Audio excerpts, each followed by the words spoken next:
जय हिंद। स्वागत है आपको जीएस ग्लोबल स्टडी में। आज हम लोग क्लास 9th के जो सामाजिक विज्ञान में पढ़ रहे थे फ्रांसीसी क्रांति।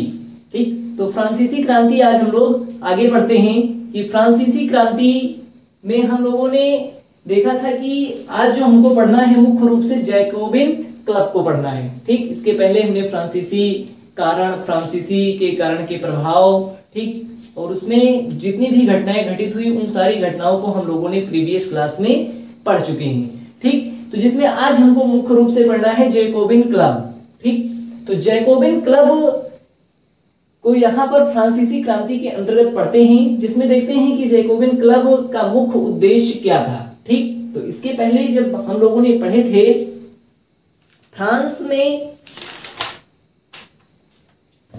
में गणतंत्र की स्थापना। ठीक, फ्रांस में गणतंत्र की स्थापना इसके पहले हम लोगों ने पढ़ा। जब फ्रांस में गणतंत्र की स्थापना पढ़ रहे थे तो वहां पर हम लोगों ने देखा कि किस प्रकार से जो वहां के निर्वाचन हुआ, निर्वाचन व्यवस्था लाई गई। तो उस निर्वाचन व्यवस्था में 745 लोग जो चुने गए थे, उस 745 लोगों में ज्यादातर लोग जो प्रतिनिधि थे, 745 लोग, उनके द्वारा जब कानून बनाया गया था तो उस जो 745 लोगों को वोट दिए थे, यानी जो जनता थी, उसको दो भागों में बांटा गया था, यानी एक सक्रिय जनता और एक निष्क्रिय जनता। सक्रिय जनता वो थी जो वोट देती थी, यानी मत देने का जिसको अधिकार प्राप्त था, और निष्क्रिय जनता वो थी जिसको मत देने का अधिकार प्राप्त नहीं था। ठीक,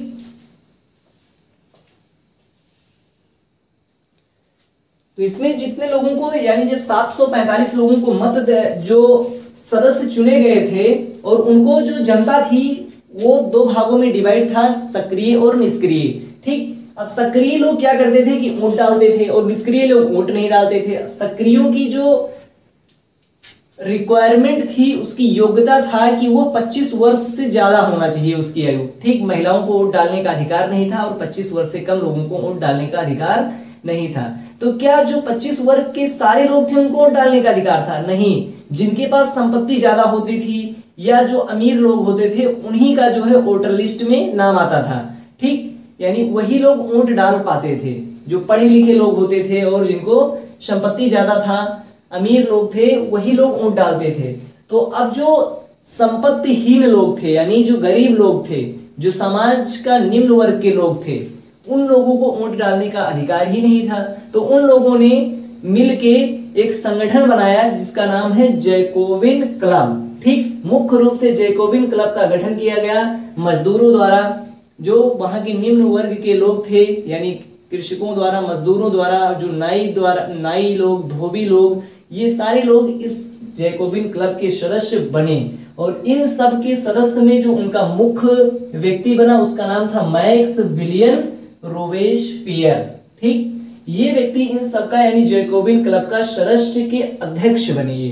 ठीक, तो इन जैकोबिन क्लब में मुख्य रूप से गरीब वर्ग के लोग आते थे। बस इतना जानिए कि इसमें गरीब वर्ग के लोग आते थे, जिसमें नाई, धोबी और मजदूर और भी जैसे लकड़ी काटने वाले व्यक्ति और जो समाज में यानी जो निम्न स्तर के काम करते थे वो सारे लोग इसके सदस्य बने। और इन लोगों का मुख्य उद्देश्य यहाँ पर था कि जो इनकी भागीदारी है उसको शासन सत्ता में बढ़ाया जाए। ठीक, अब जैकोबिन क्लब बन गया और उसके जो मुख्य, क्योंकि जैकोबिन क्लब जब बना तो इसमें जो गरीब वर्ग के लोग थे उनकी संख्या ज्यादा थी, तो अब इसमें जो जुड़ने वाले लोग थे वो बहुत ज्यादा हो गए। ठीक, यानी ये बहुत बड़ा संगठन बन गया और मैक्सविलियन रोबेस्पियर जो है इसके अध्यक्ष बन गए। अब ये क्या करते थे कि ये मैक्सविलियन रोबेस्पियर जो ये, इनको अगर कोई भी काम करवाना होता था तो इनके पास इतने लोग जुड़ चुके थे कि वो काम ये बड़ी आसानी से सरकार से करवा लेते थे। ठीक, उसके बाद में इन्होंने कौन कौन सा काम किया वो देखते हैं रोबेस्पियर द्वारा। तो रोबेस्पियर ने क्या किया कि इन्होंने एक कन्वेंशन हुआ और उस कन्वेंशन के तहत 10 अगस्त 1792 में जैकोबिनों द्वारा, यानी मुख्य रूप से रोबेस्पियर ने ट्यूरेलिये महल पर हमला किया और उस महल में राजा और उसकी समस्त परिवार उसी महल के अंदर रहते थे। ठीक, अब ये क्या किए कि इन्होंने इस महल पे हमला करवाया और हमला करवाने के बाद उन सारे लोगों को गिरफ्तार करवा लिया, यानी उनको पकड़ लिया जाता है, राजा और उनके समस्त परिवार को। और ये जाते हैं नेशनल असेंबली में, उनके खिलाफ जो गिरफ्तारी का वारंट भी पारित करवा देते हैं। और वारंट पारित करवाने के पश्चात ये उनके पूरे परिवार को जो है सजा दिलाते हैं और राजा को वहां पर उनको मौत की सजा भी दिलवा देते हैं। ठीक, ये रोबेस्पियर। ठीक, तो ये था कन्वेंशन जो उनके पूरे परिवार को पकड़ लिया जाता है और पकड़ने के बाद में उनको जेल में डाल दिया जाता है और राजा को मौत की सजा दी जाती है।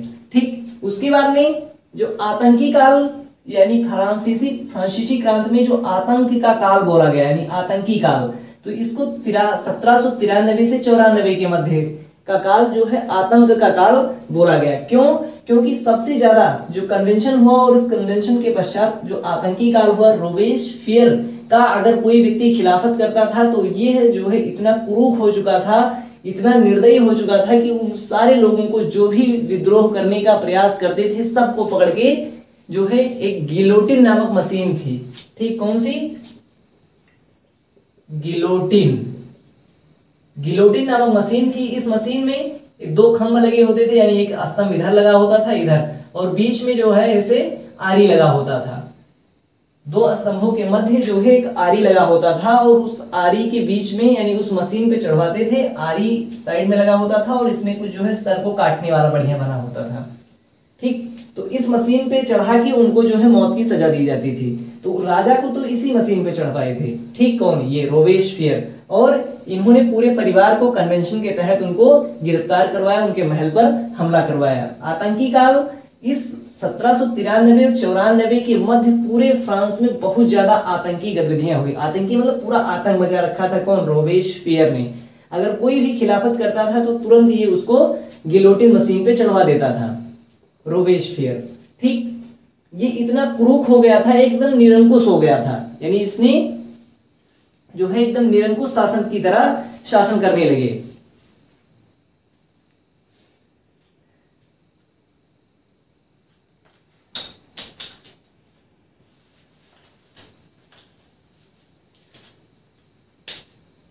रोबेस्पियर द्वारा अगर दोषी पाए जाते थे तो उसको गिलोटिन पर चढ़ा दिया जाता था। किसानों को बाध्य किया गया कि वे अपना अनाज शहरों में लाकर सरकार द्वारा निर्धारित मूल्य पर बेचे और साथ ही महंगे सफेद आटे पर भी रोक लगा दी थी। सभी नागरिकों के लिए समानता का प्रतीक तथा साबुत के गेहूं से बनी हुई रोटी खाने का आदेश दिया। कहा कि अब सारे लोग यानी फ्रांस की समस्त जनता जो है वो गेहूं की रोटी खाएगी। यानी पहले क्या था कि गेहूं की रोटी केवल उच्च वर्ग के लोग खाते थे। ठीक, तो यहाँ पर कहा कि अब गेहूं से बनी हुई रोटी समस्त जनता खाएगी, जो कि ये निर्धारित करता है कि फ्रांस में समानता का है, यानी पूरी जनता समान है। इन्होंने क्या किया, इसी के दौरान यानी आतंकी काल के दौरान ही इन्होंने जितने भी इनके जो खड़े होते थे इनके सामने, तो उनको ये फांसी यानी गिलोटिन मशीन पे चढ़ा देता था। साथ ही साथ जितने भी अभी फ्रांस में देखेंगे जो चर्च था, उस चर्च द्वारा बहुत ज्यादा चर्च का प्रभाव था फ्रांसीसी क्रांति में। तो सबसे पहले काम ये करते हैं कि ये उस चर्च को, जितने भी चर्च थे उन सारे चर्चों को बंद कर दिया गया, सारे पादरियों को वहां से निकाल दिया गया और सबको वहां से हटाया गया। जो भी इनका सामने खड़ा हुआ उसको मार दिया गया। सारे चर्च को बंद करके उसको दफ्तर बना लिया इसने। दफ्तर मतलब ऑफिस। ठीक, तो इन्होंने अपने जितने भी चर्च थे उन सारे चर्च को ऑफिस बना लिया और वहां पूरी एकदम तरीके से एकदम निरंकुश शासक की तरह ये भी शासन करने लगा। और इसी के दौरान भी अब जब ये निरंकुश शासन की तरह ये शासन करने लगे तो जनता इनके ऊपर भी मुकदमा कर दिया।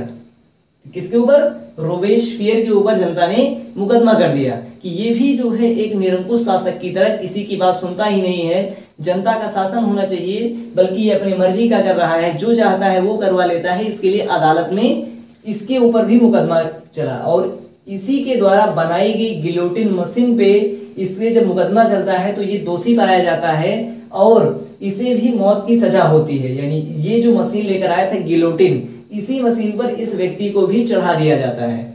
ठीक, गिलोटिन मशीन पे, और ये भी मारा जाता है। तो इसके बाद में अब रोबेस्पियर जब यहाँ इस मशीन से मर जाता है तो अब जैकोबिन क्लब में कोई सक्षम व्यक्ति तो थे नहीं, सारे गरीब लोग थे। ठीक, तो अब जाहिर सी बात है, जब इसका ये जो है नायक जब मर गया तो ये जैकोबिन क्लब धीरे धीरे पतन की ओर गया, और जब जैकोबिन क्लब का पतन हो गया तो इस जैकोबिन क्लब द्वारा जो निरंकुश शासन कर रहे थे वो थे रोबेस्पियर। ठीक, अब जैकोबिन क्लब का पतन हो गया और शासन सत्ता जो इसके हाथ में थी वो अब फ्रांस के डायरेक्टरी द्वारा शासित किया जाने लगा, डायरेक्टरी द्वारा शासित किया जाने लगा।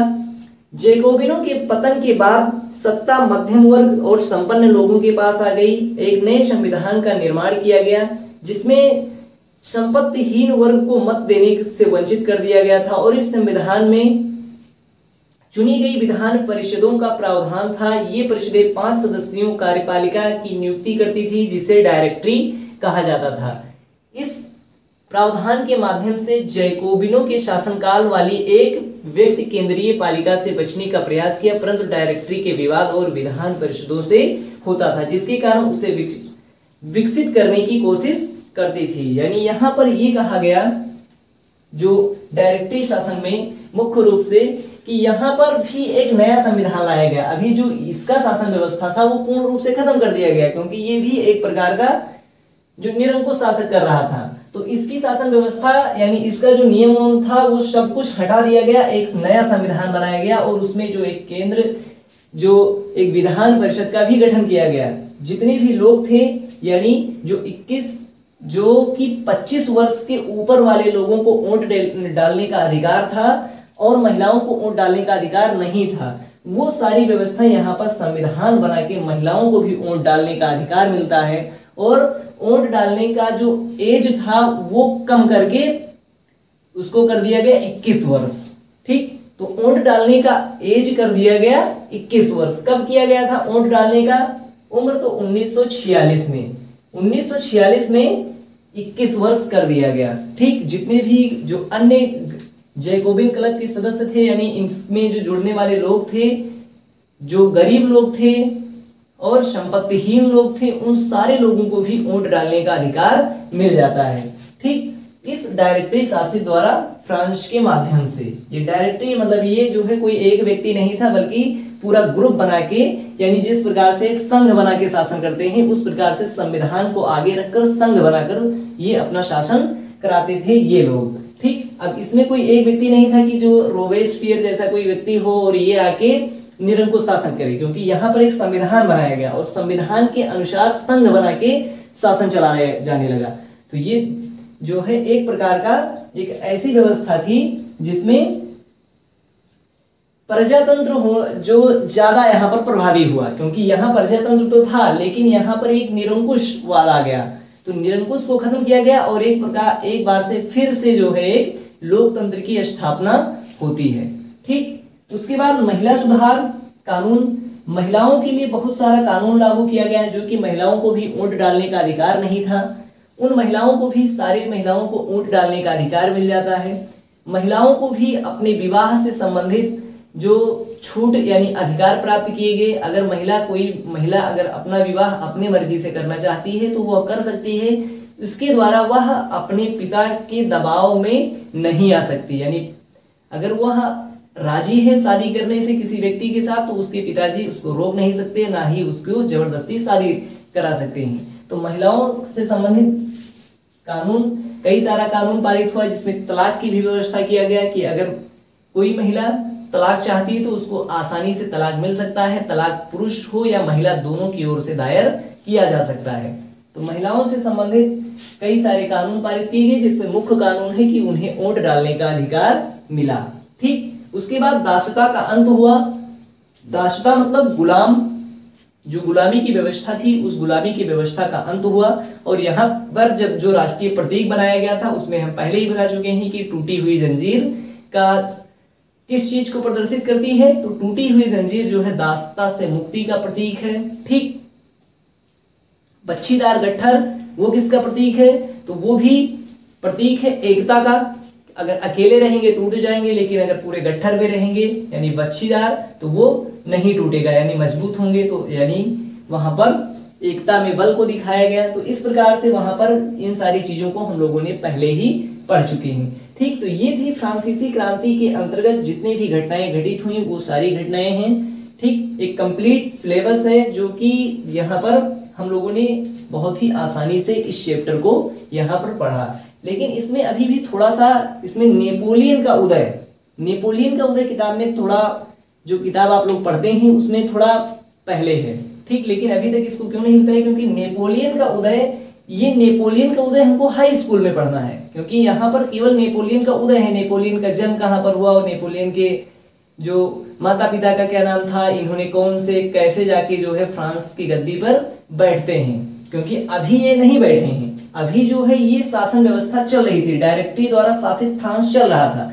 अब जब जो नेपोलियन जब गद्दी पर बैठेगा तो वहीं से हमको आगे हाई स्कूल में पढ़ना है। तो अब हम लोग जो पढ़ेंगे वो नेपोलियन का उदय, क्योंकि अगर हमको हाई स्कूल पढ़ना हुआ तो बहुत आसान रहेगा, क्योंकि अभी तक हमने केवल एक कहानी की तरीके से इसको पढ़ा है, जहां से शुरुआत होती है वहां से पढ़ते आए हैं एकदम सीरियल से, तो ये हमें बहुत जल्दी याद होगा। क्योंकि अब अगर हम नेपोलियन को बहुत पहले पढ़ लिए होते और यहाँ ये पढ़ते फिर नेपोलियन को लेकर आते तो फिर गड़बड़ हो जाता। बहुत सारे लोग ऐसे भी होंगे जो 9th हाई स्कूल में होंगे लेकिन 9th वाला भी देख रहे होंगे, तो उनकी समझ में बहुत जल्दी आएगा, आप लोगों की समझ में भी जल्दी आएगा, क्योंकि इसको हमको पढ़ना है लास्ट में, हाई स्कूल में पढ़ना है, तो इसको हम बीच में क्यों पढ़ें। अब नेपोलियन का उदय देखते हैं हम लोग कि नेपोलियन किस प्रकार से फ्रांस की गद्दी पर बैठता है, और बैठने के बाद में फिर जो है अगर और ज्यादा डीप जाना है तो फिर हाई स्कूल की क्लास देखें, क्योंकि वहां पर हमने नेपोलियन जब गद्दी पर बैठता है तो उसके बाद की क्लास वहां प्रोवाइड है, ठीक। तो नेपोलियन का जन्म 15 अगस्त 1769 को कोर्सिका द्वीप के मुख्य नगर जो अजासियो के एक साधारण परिवार में हुआ था, ठीक।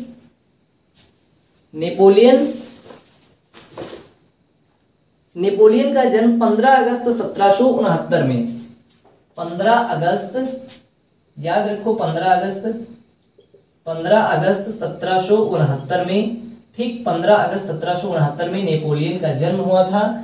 नेपोलियन, इनका पूरा नाम नेपोलियन बोनापार्ट है, ठीक। नेपोलियन का जन्म कोर्सिका द्वीप के मुख्य नगर अजासियो में एक साधारण परिवार में हुआ था। नेपोलियन एक महान सुधारक और आधुनिक फ्रांस का निर्माता था। आधुनिक फ्रांस का निर्माता किसे कहा जाता है? नेपोलियन को, ठीक। 1 नंबर में क्वेश्चन आ सकते हैं, आधुनिक फ्रांस का निर्माता। आधुनिक फ्रांस का निर्माता किसे कहते हैं? तो आधुनिक फ्रांस का निर्माता नेपोलियन को बोला जाता है, ठीक। इसके पिता का नाम चार्ल्स बोनापार्ट और माता का नाम लतीतिया था। चार्ल्स बोनापार्ट और लतीतिया। चार्ल्स बोनापार्ट, इनके पिता का नाम चार्ल्स बोनापार्ट था और माता लतीतिया। पिता चार्ल्स बोनापार्ट और माता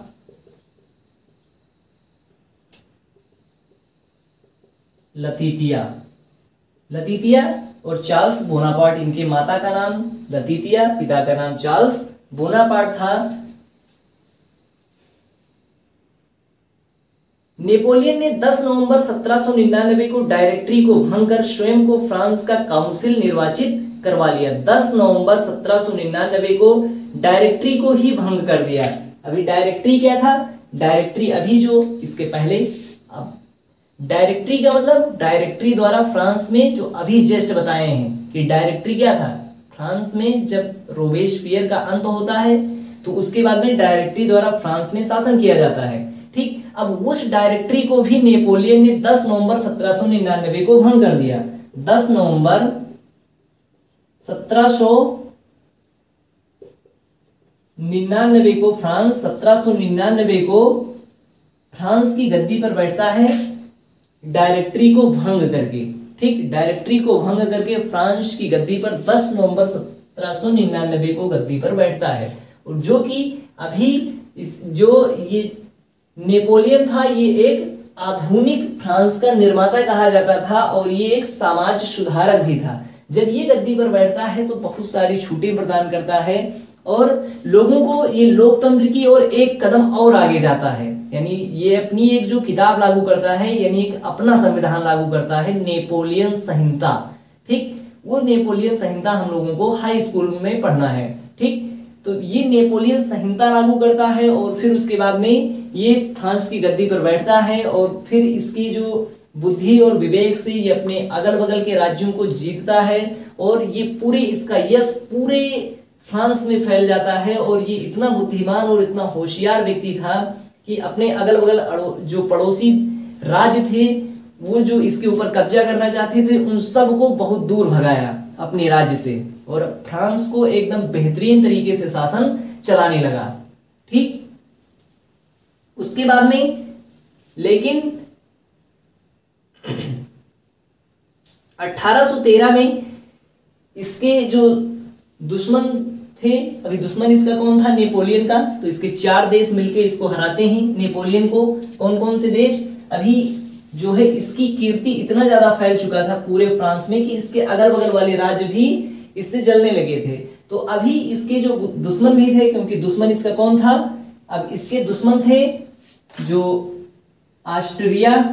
अभी ऑस्ट्रिया का संबंध तो जानते ही होंगे क्या था फ्रांस के साथ, ऑस्ट्रिया का संबंध जो कि लुई 16वें की पत्नी मेरी एंटोनेट का विवाह हुआ था जो कि ऑस्ट्रिया की राजकुमारी थी। तो ऑस्ट्रिया तो पहले से ही गुस्से में था कि हम जो है फ्रांस से बदला लेंगे। ठीक, तो ऑस्ट्रिया हो गया। उसके बाद में एक युद्ध और हुआ था। कौन सा युद्ध, अभी इसके पहले जब लुई 16वें गद्दी पर था तो लुई 16वें ने अमेरिका के साथ मिलकर ब्रिटेन से युद्ध लड़ा था। तो ब्रिटेन भी मौके की तलाश में था तो ब्रिटेन भी मिल गया। ठीक, उसके बाद में जो रूस भी इसके साथ मिल गया और प्रसा भी। ठीक, प्रसा भी इसके साथ, यानी ये 4 देश मिलके और नेपोलियन को 1815 में हरा देते हैं। ठीक, हराने के बाद में कौन सा युद्ध लड़ते हैं और कब इसको हराते हैं। ठीक, तो इन्होंने एक युद्ध लड़ा था, उस युद्ध का नाम है